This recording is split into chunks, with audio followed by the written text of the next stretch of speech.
ആടുജീവിതത്തിൻ്റെ second schedule 2019 ഫെബ്രുവരി മാസത്തിൽ ജോർദാനിൽ ആണ് ആരംഭിച്ചത്. ജോർദാൻ ഹെഡ്ക്വാർട്ടറായ അമാനിലെ ക്യൂൻ അലിയ ഇൻ്റർനാഷണൽ എയർപോർട്ടിലാണ് റിയാദിലെ എയർപോർട്ടിന് പകരമായി നമ്മൾ സെറ്റ് ചെയ്തിരുന്നത്.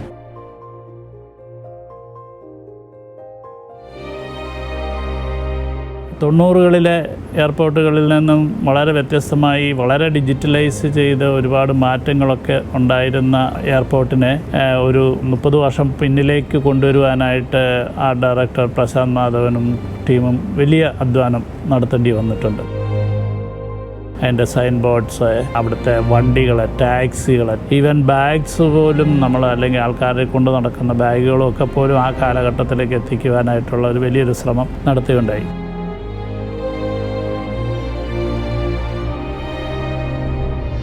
ഇന്ത്യയിൽ നിന്ന് ഏതാണ്ട് 60ഓളം ആൾക്കാർ അടങ്ങിയ ഒരു വലിയൊരു യൂണിറ്റാണ് അമാനിൽ ഞങ്ങൾ ചെന്നിറങ്ങുന്നത്.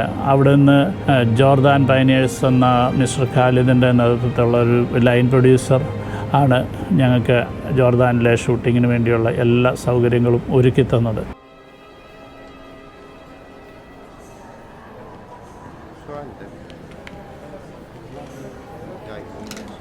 സൗദി അറേബ്യയിലെ റിയാദ് എയർപോർട്ടിനോട് വളരെ ചേർന്ന് നിൽക്കുന്ന സമാന രീതിയിലുള്ള ഒരു കൺസ്ട്രക്ഷനും രീതികളുമൊക്കെയാണ് ഒട്ടുമിക്ക ഗൾഫ് രാജ്യങ്ങളിലെ എയർപോർട്ടുകളിലും ഉണ്ടായിരുന്നത്.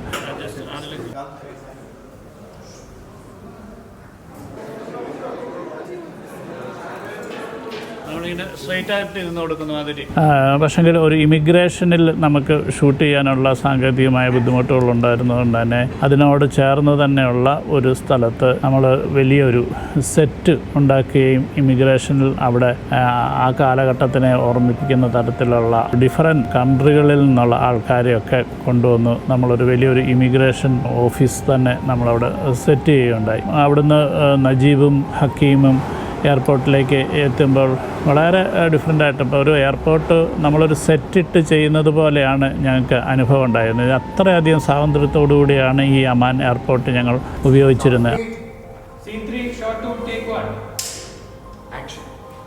ഡിഫറെൻറ്റ് കൺട്രികളിൽ നിന്നുള്ള എയർ ഇന്ത്യയിൽ നിന്നും ബ്രിട്ടീഷ് എയർലൈൻസിൻ്റെ അങ്ങനെ ഡിഫറെൻറ്റ് കൺട്രികളുടെ എയർലൈൻസിലുള്ള ആൾക്കാരുടെ കോസ്റ്റ്യൂം ചെയ്ത് ജൂനിയർ ആർട്ടിസ്റ്റുകളെ മൂവ് ചെയ്യിച്ചിട്ടൊക്കെ കൊണ്ടുവന്ന് ആ കോസ്റ്റ്യൂമുകളൊക്കെ ഇന്ത്യയിൽ നിന്ന് തന്നെ നമ്മൾ എല്ലാം സെറ്റ് ചെയ്ത് കൊണ്ടുവന്നിട്ടുള്ള അത്രയധികം വളരെ ഡീറ്റെയിലിംഗ് ആയിട്ട് വർക്ക് ചെയ്തിട്ടാണ് അവിടെ നമ്മൾ ഷൂട്ടിംഗ് ആരംഭിക്കുന്നത്.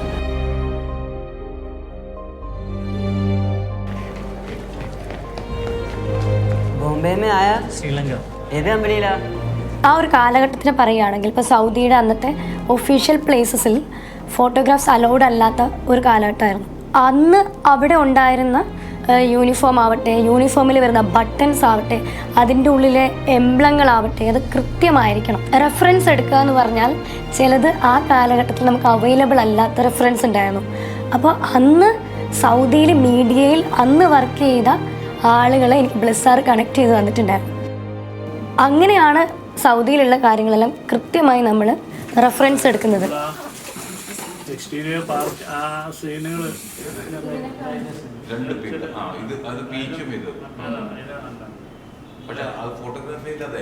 അറബ് രാജ്യങ്ങളിലെ എയർപോർട്ടുകളിലൊക്കെ നമ്മൾ ചെല്ലുമ്പോൾ കാണുന്ന ഏറ്റവും വലിയൊരു പ്രത്യേകത എന്ന് പറഞ്ഞാൽ ഈ നിസ്കാര സമയത്തുള്ള വാങ്കുവിളിയും പ്രത്യേക ഒരു കാഴ്ചയാണ്. ഞങ്ങളും അത്തരത്തിലുള്ളൊരു വലിയൊരു നിസ്കാരം ഞങ്ങൾ സെറ്റ് ചെയ്ത് ഞങ്ങൾ ഷൂട്ട് ചെയ്യുകയുണ്ടായി. ഒരു ടൈം ലാപ്സും കൂടെയാണ്. എയർപോർട്ടിൽ ഇവർ വന്നിറങ്ങിയതിന് ശേഷം കുറേ അധികം സമയം കഴിഞ്ഞു എന്നുള്ളത് കാണിക്കുന്നതിന് വേണ്ടി കൂടിയാണ് അങ്ങനൊരു സീൻ ഷൂട്ട് ചെയ്തത്. പക്ഷേങ്കിൽ സിനിമയുടെ ഒരു ലെങ്ത് കാരണം ഈ സീനല്ല പല സീനുകളും നമ്മൾ ഷൂട്ട് ചെയ്തത് പിന്നീട് നമുക്ക് ഒരു ലെങ്ത് ക്രമീകരിക്കുന്നതിനായിട്ട് നമുക്ക് ഒഴിവാക്കേണ്ടതായിട്ട് വന്നിട്ടുണ്ട്.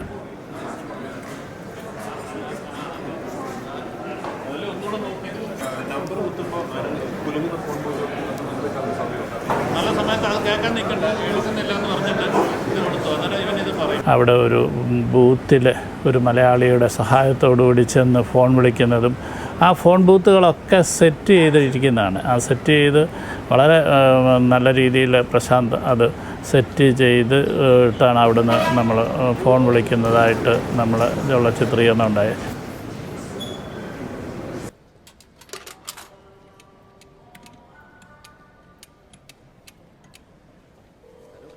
ഓഫീസ് നമ്പറാണെങ്കിൽ കിട്ടാൻ ഒരു വഴി ഉണ്ടാവത്തില്ല.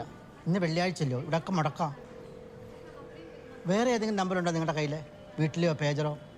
ഓ, പ്ലെയിനേ കയറുന്ന വെപ്രാളത്തിൽ അതൊക്കെ ചോദിക്കാൻ മറന്നു. റിംഗ് ഉണ്ട്, എടുക്കുന്നില്ല. ചിലപ്പോൾ ഓഫീസ് നമ്പർ ആയിരിക്കും. ഈ സമയത്തൊക്കെ ഈ ഏറ്റവും കൂടുതൽ രാത്രി കാലങ്ങളിൽ ഷൂട്ട് നടന്ന ഒരു ഷെഡ്യൂൾ കൂടിയാണ്. എനിക്ക് തോന്നുന്നു ജോർദാനിൽ നിന്ന് മാത്രമല്ല, മരുഭൂമിയിൽ ചൂടിനേക്കാൾ അസഹനീയമായ അവസ്ഥയാണ് തണുപ്പ് എന്ന് പറയുന്നത്. അതായത് ഒരു കൊടും തണുപ്പ്. ഡിസംബർ, ജനുവരി, ഫെബ്രുവരി മാസങ്ങളിലാണ് ഏറ്റവും അധികം തണുപ്പുണ്ട്. അപ്പോൾ ഏതാണ്ട് ഒരു തണുപ്പിൻ്റെ ഒരു നല്ലൊരു മോചനമായ അവസ്ഥയിൽ നിൽക്കുമ്പോഴാണ് 4-5 ലെയേഴ്സ് ഇട്ടിട്ടാണ് യൂണിറ്റ് ആൾക്കാർ ഷൂട്ടിങ്ങിൽ അറ്റൻഡ് ചെയ്യുന്നത്. പക്ഷേ ഹക്കീമിനും നജീബിനും നാട്ടിൽ നിന്ന് വന്ന അവരുടെ ഷർട്ടും പാൻറ്റും എന്നുള്ള രീതിയിൽ മാത്രം അവർ ഈ കോൾഡിനെ, ഈ തണുപ്പിനെ അതിജീവിക്കേണ്ടതായിട്ട് വന്നു എന്ന് പറയുന്നത് വലിയൊരു പ്രയാസമേറിയൊരു കാര്യമാണ്. നമ്മൾ ചോദിച്ചാൽ മനസ്സിലായി കാണത്തില്ല. ഹക്കീം എന്ന കഥാപാത്രത്തിനെ അവതരിപ്പിക്കുന്ന KR ഗോകുൽ ഒരു പുതുമുഖം നടനുകൂടിയാണ്. ആദ്യ ഷെഡ്യൂൾ കേരളത്തിലെ 1 വർഷം മുമ്പ് ട്രെയിനിലെ ഒരു യാത്ര മാത്രം ഷൂട്ട് ചെയ്തതിന് ശേഷം ഏതാണ്ട് 1 വർഷക്കാലം ഈ നോവൽ വായിച്ച് പഠിച്ച് ഹക്കീം എന്നുള്ള ഒരു പ്രേതവും വഹിച്ചുകൊണ്ടാണ് ഈ ഗോകുൽ എൻ്റെ മുന്നിലേക്ക് എത്തുന്നത്. അപ്പം ഒരു ആക്ടർ എന്നുള്ള രീതിയിൽ അല്ലെങ്കിൽ അഭിനയിക്കുക എന്നുള്ളത് തുടങ്ങുന്നത് ഈ എയർപോർട്ടിലെ സീക്വൻസ് തൊട്ടിട്ടാണ്. ഒരു അഭിനേതാവ് എന്നുള്ള രീതിയിൽ ആ കഥാപാത്രത്തിനെ ഉൾക്കൊണ്ടുകൊണ്ട് സിറ്റുവേഷൻസ് വരുന്നത് എയർപോർട്ട് മുതലാണ്. ഹെൽപ്പേഴ്സ്, കമ്പനി വർക്ക്, ഹെൽപ്പേഴ്സ്, എല്ലാ രീതിയിലും അദ്ദേഹത്തിൻ്റേതായിട്ടുള്ള കുറേ അധികം ചിന്തകളിലൂടെ ഇങ്ങനെ കൺസ്ട്രക്റ്റ് ചെയ്ത് വെച്ചിരിക്കുന്ന ഗോകുലിൻ്റെ തലച്ചോറിൽ നിന്ന് ഈ ഹക്കീമിനെ ഉടച്ചു വാർക്കുക എന്നുള്ളതായിരുന്നു എൻ്റെ ആദ്യത്തെ പണി.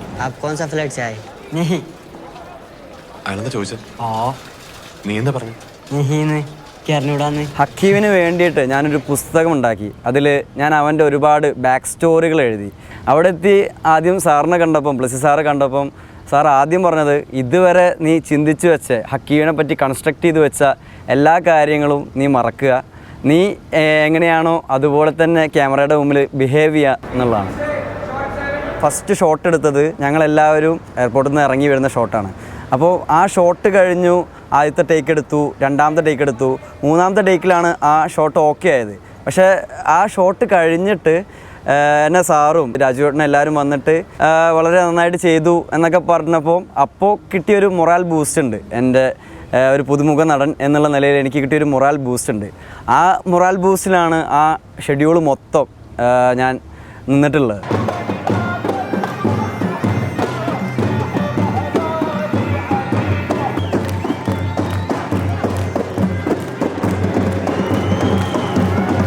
ആടുജീവിതം എന്ന സിനിമയുടെ കഥയെ, ഗതിയെ തന്നെ മാറ്റാവുന്ന ഒരു സീനാണ് കഫീൽ വന്ന് നജീബിനെയും ഹക്കീമിനെയും എയർപോർട്ടിൽ നിന്ന് കൂട്ടിക്കൊണ്ടുപോകുന്നത്.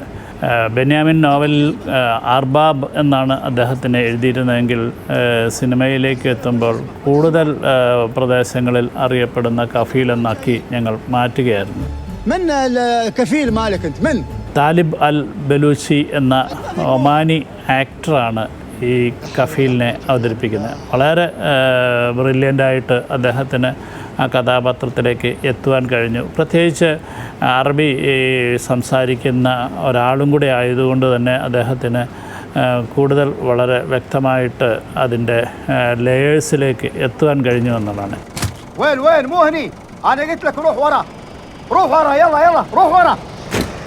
പക്ഷേ ഒമാനി സംസാരിക്കുന്ന അറബിയും ബദുക്കൾ സംസാരിക്കുന്ന അറബിയും തമ്മിൽ ഒരു വലിയ വ്യത്യാസം പലപ്പോഴും പല പ്രയോഗങ്ങളിലും രീതികളിലും സ്ലാങ്ങിലും ഒക്കെ ഉണ്ട്.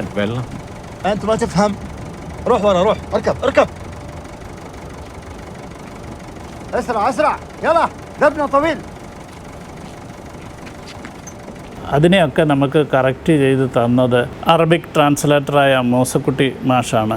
ആടുജീവിതം സിനിമയിൽ ലാംഗ്വേജ് കൺസൾട്ടന്റ് എന്ന നിലയിൽ ഭാരിച്ച ഉത്തരവാദിത്തമായിരുന്നു നിർവഹിക്കേണ്ടിയിരുന്നത്. ഒരു സ്ക്രിപ്റ്റ് അറബിയിലേക്ക് ട്രാൻസ്ലേറ്റ് ചെയ്യാനത് വലിയ പ്രയാസമുള്ള കാര്യമല്ല.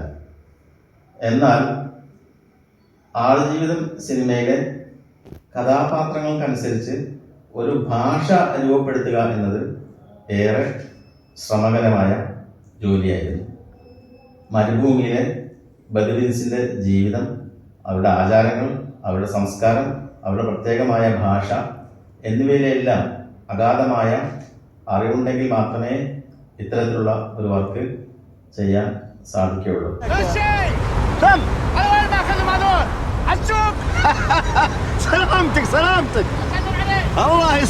I'm so happy to be with this team, which is the leader is Mr. Sir Blessing, this great man, great director.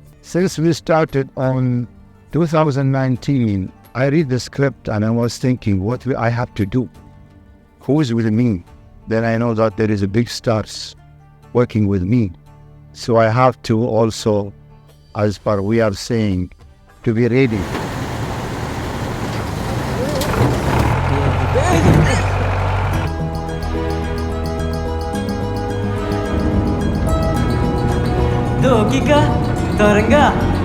Aman എയർപോർട്ടിൽ നിന്നും ഡെസേർട്ടിലേക്കുള്ള ഒരു ദീർഘദൂര യാത്രയുടെ ചിത്രീകരണം ഒരുപാട് വെല്ലുവിളികൾ സൃഷ്ടിച്ചിട്ടുള്ളതാണ്.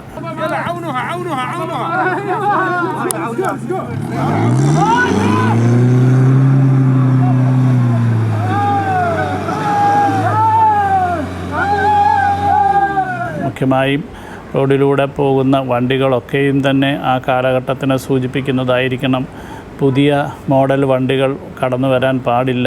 ഇതിനൊക്കെ ആയിട്ട് വളരെ ലേറ്റ് നൈറ്റാണ് നമുക്ക് ഹൈവേ നമുക്ക് ഓപ്പണാക്കി കിട്ടുക.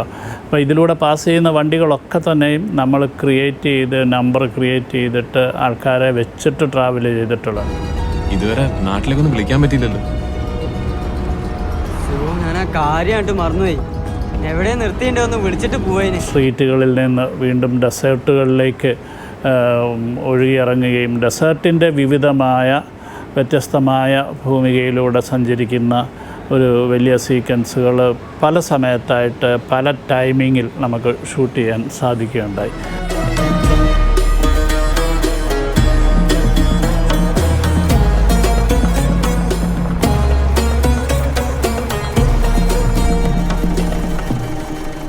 أبو خالد انزل يا ولد انزل. أبو خالد انزل من السيارة.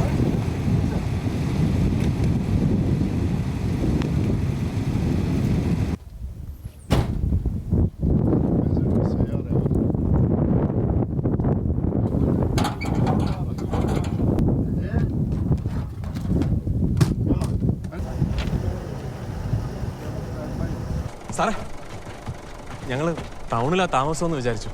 ഒന്ന് നാട്ടിലേക്ക് ഫോൺ ചെയ്യണം. സാറേ, ഞങ്ങൾ ടൗണിലാ താമസമെന്ന് വിചാരിച്ചു. നാട്ടിലേക്ക് ഫോൺ ചെയ്യണം. നിനക്കറിയാവുന്ന ഏതെങ്കിലും ഒരു ഭാഷയിൽ പറഞ്ഞു പിടിപ്പിക്കുക, അല്ലാതെ എങ്ങനെ? ചെല്.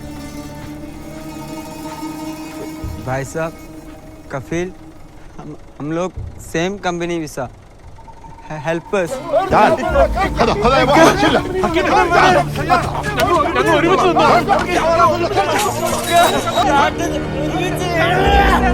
يا ولد ارجع شغلك عندي ارجع